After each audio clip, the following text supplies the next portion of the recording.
ಹರಿ ಓಂ. ನಮಸ್ತೆ ಬಂಧುಗಳೇ, ನಾನು ಈ ದಿನ ಭಟ್ಕಳದಿಂದ ಸುಮಾರು 25 ಕಿಲೋಮೀಟರ್ ದೂರದಲ್ಲಿರುವಂಥ ಹಾಡೋಳಿ ಪಂಚಾಯತ್ ವ್ಯಾಪ್ತಿಯಲ್ಲಿ ಬರುವಂಥ ಹಲ್ಯಾಣೆಯ ಹಿರೇಬೀಳುನಲ್ಲಿದ್ದೇನೆ. ಇಲ್ಲಿ ಶಿವರಾತ್ರಿಯ ಪ್ರಯುಕ್ತ ಈ ದಿನ ಗೊಂಡ ಸಮಾಜದ ಡಕ್ಕೆ ಕುಣಿತ ಕಾರ್ಯಕ್ರಮ ಇದೆ.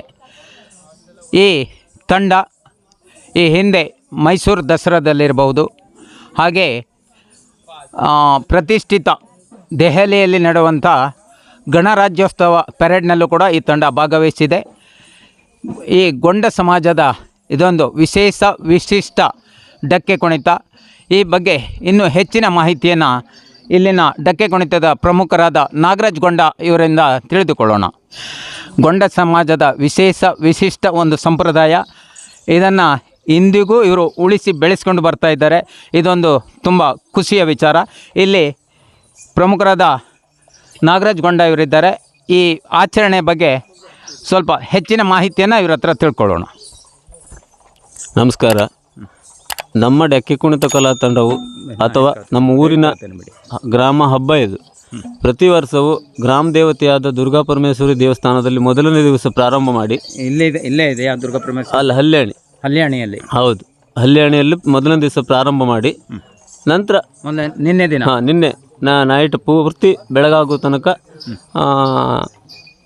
ಸಂಜೆ 6 ಗಂಟೆಯಿಂದ ಬೆಳಗ್ಗೆ 6 ಗಂಟೆ ತನಕನೂ ನಿದ್ರೆಯನ್ನೆಲ್ಲ ಬಿಟ್ಟು ಜಾಗರಣೆ ಮಾಡ್ತೇವೆ ನಾವು.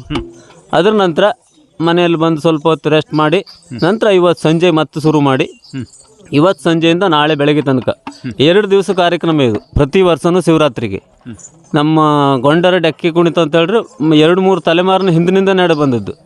ಇದನ್ನು ನಾವೀಗ ಕಲಾ ತಂಡವಾಗಿ ತಾಲೂಕು ಮಟ್ಟದಲ್ಲಿ, ಜಿಲ್ಲಾ ಮಟ್ಟದಲ್ಲಿ, ರಾಜ್ಯ ಮಟ್ಟದಲ್ಲಿ, ಮೈಸೂರು ದಸರಾ ಕಾರ್ಯಕ್ರಮದಲ್ಲಿ ಮತ್ತು ದೆಹಲಿಯ ಗಣರಾಜ್ಯೋತ್ಸವ ಕಾರ್ಯಕ್ರಮದಲ್ಲೂ ನಮ್ಮ ಕಲಾ ತಂಡವಾಗಿ ಭಾಗವಹಿಸಿದ್ದೇವೆ. ಆದರೆ ಇವತ್ತು ನಮ್ಮ ಇಡೀ ಊರಿನ ಹಬ್ಬವಾಗಿ ಆಚರಿಸ್ತೇವೆ. ಯಾವುದೇ ಕಲಾ ತಂಡ ಅಂತ ಹೇಳಿ ಬರುವುದಿಲ್ಲ, ನಮ್ಮ ಹಬ್ಬ. ಇವತ್ತು ನಾವು ಎಲ್ಲೂ ಯಾವುದೇ ಕಾರ್ಯಕ್ರಮಕ್ಕೂ ಭಾಗವಹಿಸೋದಿಲ್ಲ. ಇವತ್ತು ನಿನ್ನೆ 2 ಕಾರ್ಯಕ್ರಮ ಬಂದಿತ್ತು, ನಾವು ಭಾಗವಹಿಸಲಿಲ್ಲ. ನಮ್ಮ ಗ್ರಾಮದಲ್ಲಿರುವಂಥ ಪ್ರತಿ ಶಿವರಾತ್ರಿಗೂ ಹಬ್ಬವಾಗಿ ಆಚರಿಸೋದು ನಾವೆಲ್ಲೂ ಹೋಗೋದಿಲ್ಲ. ಸಣ್ಣ ಹುಡುಗರು ಹಿಡಿದು ಹಳೆಯವರವರಿಗೂ ಬಂತು, ಏಜ್ ಆದವರಿಗೂ ಎಲ್ಲರೂ ಭಾಗವಹಿಸಿ ಹಬ್ಬವಾಗಿ ಆಚರಿಸುತ್ತೇವೆ. ಒಂದು ದೇವರ ಕೆಲಸವಾಗಿ ನಾವು ಆಚರಿಸ್ಕೊಳ್ತಾ ಬಂದಿದ್ದೇವೆ. ಈಗ ದುರ್ಗಾ ಡಕ್ಕೆ ಕುಣಿತ ಅನ್ನುವಂಥ ಹೆಸರಿದೆ ಅಲ್ಲ ನಿಮ್ಮ ತಂಡಕ್ಕೆ? ಅದು ದುರ್ಗಾ ಪರಮೇಶ್ವರಿ ದೇವಸ್ಥಾನ. ದುರ್ಗಾ ಡಕ್ಕೆ ಕುಣಿತ ಅಂತ ಹೇಳಿದ್ರೆ ನಮ್ಮ ಊರಿನ ಗ್ರಾಮ ದೇವತೆಯಾದ ದುರ್ಗಾ ಪರಮೇಶ್ವರಿ. ನಾನು ಹೇಳಿದಂತೆ ನಿನ್ನೆ ಅಲ್ಲಿಂದನೇ ಶುರು ಮಾಡೋದು. ಅದಕ್ಕಾಗಿ ಆ ತಾಯಿ ಹೆಸರೇ ಇಡಬೇಕಂತೇಳಿ ದುರ್ಗಾ ಪರಮೇಶ್ವರಿ ಅಂತೇಳಿ ಇಡಬೇಕಂತೇಳಿ ನಾವು ಇದು ಮಾಡೋದು. ಸ್ವಲ್ಪ ಸಂಕ್ಷಿಪ್ತವಾಗಿ ಇಡಬೇಕಂತೇಳಿ ದುರ್ಗಾ ಡಕ್ಕೆ ಕುಣಿತ ಅಂತ ಹಿಡಿದು ಬಿಟ್ಟರೆ ಆ ತಾಯಿ ಹೆಸರು ಅದು ದುರ್ಗಾ ಪರಮೇಶ್ವರಿ ಅಂತೇಳಿ ಹೆಸರು. ಈ ತಂಡದಲ್ಲಿ ಎಷ್ಟು ಜನ ಇದ್ದಾರೆ? ಈಗ ಏನು ನೀವು ಡಕ್ಕೆ ಕುಣಿತಕ್ಕೆ ಹೋಗ್ತೀರಿ, ಎಷ್ಟು ಜನ ಇದ್ದಾರೆ?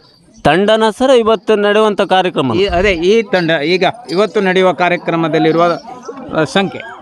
ಇವತ್ತು ನಡೆಯುವ ಕಾರ್ಯಕ್ರಮದಲ್ಲಿ ನಮ್ಮ ಊರಿನ ಇಡೀ ಒಂದು 20-25 ಮನೆಯವರು 2 ಜನ 3 ಜನ ಇರ್ಬೋದು, ಎಲ್ಲರೂ ಪ್ರತಿಯೊಬ್ಬರು ಪಾಲ್ಗೊಳ್ತೇವೆ ನಾವು. ನಮ್ಮ ತಂಡ ಅಂತ ಹೇಳಿ ಬರುವುದಿಲ್ಲ, ಇದು ನಮ್ಮ ಗ್ರಾಮದ ಹಬ್ಬ. ಇದು ಶಿವರಾತ್ರಿ, ಮಹಾಶಿವರಾತ್ರಿ ನಮ್ಮ ಗ್ರಾಮದ ಹಬ್ಬ. ಈಗ ತಾವು ಇಲ್ಲಿಂದ ಈಗ ಎಷ್ಟು ಗಂಟೆಗೆ ಹೊರಡ್ತೀರಿ? ಈಗ ಒಂದು 6 ಗಂಟೆ ಆಯಿತು.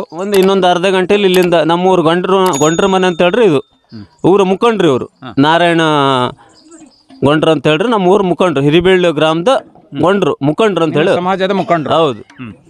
ಈಗ ಇಲ್ಲಿಂದ ಹೊರಟು ಈ ಭಾಗದ ಈ ಗ್ರಾಮದ ಎಲ್ಲ ಕಡೆ ಹೋಗ್ತೀರಿ? ಹೌದು, ನಮ್ಮ ಊರಿನ ಪ್ರತಿ ಮನೆಗೂ ಹೋಗ್ತೇವೆ. ಇವತ್ತು ನಮ್ಮ ಊರಿನಲ್ಲಿ ಎಷ್ಟು ಮನೆ ಅದು, ಒಂದು 20-25 ಮನೆ ಉಂಟು. ಎಲ್ಲ ಮನೆಗೂ ಹೋಗಿ ಅಲ್ಲಿ ನಮ್ದು ಏನು ನಮ್ಮದು ಸಂಸ್ಕೃತಿ ಉಂಟು ಅದನ್ನು ಅವ್ರ ಮನೆ ಎದುರು ಮುಂದಿದ್ದು ಮಾಡಿ ಅಲ್ಲಿ ಚಾನೋ ತಿಂಡಿನೋ ಎಲ್ಲ ವ್ಯವಸ್ಥೆ ಮಾಡ್ತಾರೆ. ಅದನ್ನೆಲ್ಲ ನಾವು ಪಾಲ್ಗೊಂಡು ನಾಳೆ ಬೆಳಗ್ಗೆ ಅಲ್ಲಿ ಹಲ್ಯಾಣಿ ಅಂತೇಳು ನಮ್ಮ ದುರ್ಗಾ ಪರಮೇಶ್ವರಿ ದೇವಸ್ಥಾನ ಹತ್ತಿರದಲ್ಲಿ ಆಲದ ಮರ ಉಂಟು ಮತ್ತು ಹಲಸಿನ ಮರ ಉಂಟು. ಅಲ್ಲೇ ಪ್ರತಿ ವರ್ಷವೂ ಅದನ್ನು ನಾವು ಏನು ಈ ಹೂವನ್ನೆಲ್ಲ ಮುಡ್ಕೊಂಡಿರ್ತಾರೋ ಅಲ್ಲಿ ಹಾಕಿ ನಮ್ಮ ಸಂಪ್ರದಾಯಕ್ಕೆ ತಕ್ಕಂತೆ ಅಲ್ಲಿ ಮುಗಿಸುವಂಥ ಒಂದು ಕಾರ್ಯಕ್ರಮವೂ ಉಂಟು. ನಾಳೆ ಬೆಳಿಗ್ಗೆ ಈಗ ಕಾಣಿಕೆಯಾಗಿ ಕಾಯಿ ಮತ್ತು ಹಣವನ್ನು ಕೊಡ್ತಾರೆ. ಕೊಡ್ತಾರೆ. ಅವರವ್ರ ಇಚ್ಛೆಗೆ ತಕ್ಕಂತೆ ಅವ್ರು ಎಷ್ಟು ಬೇಕಾದರೂ ಕೊಡ್ಬೋದು. ಕೊಡ್ದೇನೆ ಇದ್ರು ನಾವು ಅವ್ರಿಗೆ ಬಲವಂತವಾದ್ದೇನಿಲ್ಲ, ಅವ್ರು ಕೊಟ್ಟ ಭಕ್ತಿಪೂರ್ವಕವಾದ ಕೊಡ್ಬೋದು. ಅದನ್ನು ತಕೊಂಡು ನಾವು ಸ್ವಂತಕ್ಕೆ ಉಪಯೋಗಿಸೋದಿಲ್ಲ. ಇದನ್ನು ಮುಗಿದ ತಕ್ಷಣ ದೇವಸ್ಥಾನದ ಎದುರಲ್ಲಿ ಒಂದು ಪ್ರಸಾದ ರೀತಿಯಲ್ಲಿ ಅವಲಕ್ಕಿಯನ್ನು ಇದು ಮಾಡಿ ಪ್ರತಿಯೊಬ್ಬರು ಸ್ವೀಕರಿಸ್ತೇವೆ ಪ್ರಸಾದ ರೀತಿಯಲ್ಲಿ. ಅದರ ನಂತರ ಆ ದುಡ್ಡನ್ನು ಹಾಗೆ ಒಟ್ಟು ಹಾಕಿಟ್ಟಿರ್ತು ಯಾವ್ದಾದ್ರು ದೇವತಾ ಕಾರ್ಯಕ್ರಮಕ್ಕೆ ಉಪಯೋಗಿಸ್ತೀವಿ. ಆ ಹಣವನ್ನು ದೇವತಾ ಹೌದೌದು, ನಮ್ಮ ಸ್ವಂತಕ್ಕೆ ಉಪಯೋಗಿಸೋದಿಲ್ಲ. ಈ ಕಲಾ ತಂಡ ಇದೇ ರೀತಿ ಈ ಸಂಪ್ರದಾಯವನ್ನು ಉಳಿಸಿ ಬೆಳೆಸಲಿ ಅಂತ ಹಾರೈಸುತ್ತಾ ಈಗ ನಿಮ್ಮ ಕುಣಿತ ಪ್ರಾರಂಭ ಮಾಡ್ತೀರಾ ಈಗ? ಮಾಡ್ತೀವಿ. ಧನ್ಯವಾದ.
ನಮ್ಮ ಆರ್ಕೆ ಟಿವಿ ಸದೃಢ ಸಮಾಜಕ್ಕಾಗಿ.